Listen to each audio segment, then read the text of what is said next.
नमस्कार। मैं डॉक्टर सुरेखा भारती ज्योति कलश पत्रिका से। प्रसंग वर्ष महावीर स्वामी जयंती।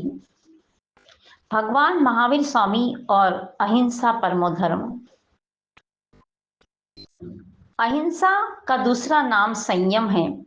स्वयं भगवान इस पृथ्वी पर आते हैं और पृथ्वी पर रहकर वह सामान्य मनुष्य की तरह जीवन जीते हैं।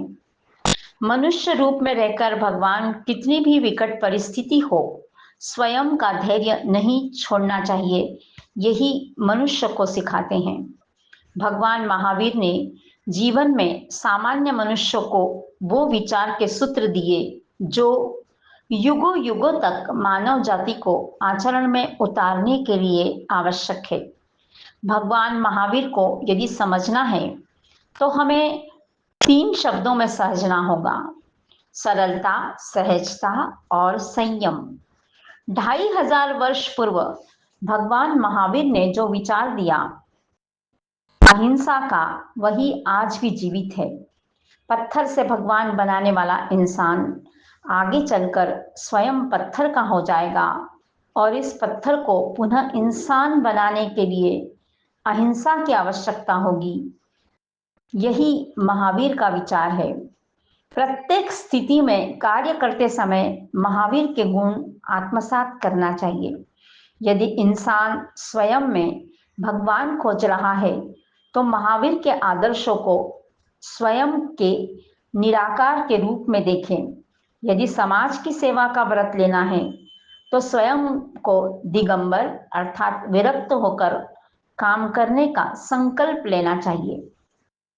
श्वेतांबर हो, दिगंबर हो या मंगल मार्गी, सभी साधनाएं अहिंसा पर आधारित है। इसलिए कहा जाता है कि अहिंसा परमो धर्म।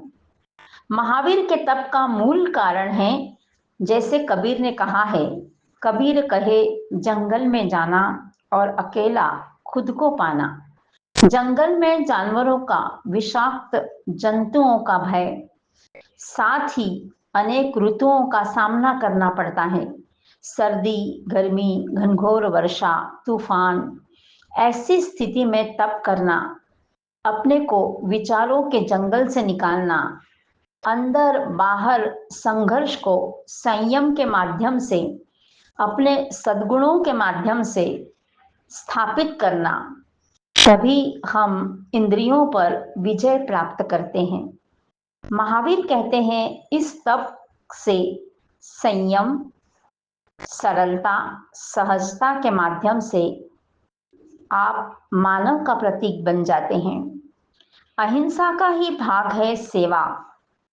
जैन धर्म की श्रवण धारा को लोगों तक पहुंचाने वाले आदिनाथ, जो नाथ संप्रदाय से थे, नाथ संप्रदाय में कापालिक क्रियाएं होने लगी, तब उन्होंने लोगों को मानवता धर्म सिखाने के लिए असी, मसी और कृषि का विचार दिया, अर्थात कागज, कलम और कृषि। अपने सेवा कार्यों को अपने आचरण में लाने से मानवता निर्माण होती है। व्यक्ति के नीति मूल्य और परस्पर सेवा भावना से ही समाज का कल्याण होता है। समाज कार्य में संवेदना का समावेश आवश्यक है। इसलिए भगवान महावीर के विचार आज भी प्रासंगिक है। जय जिनेंद्र।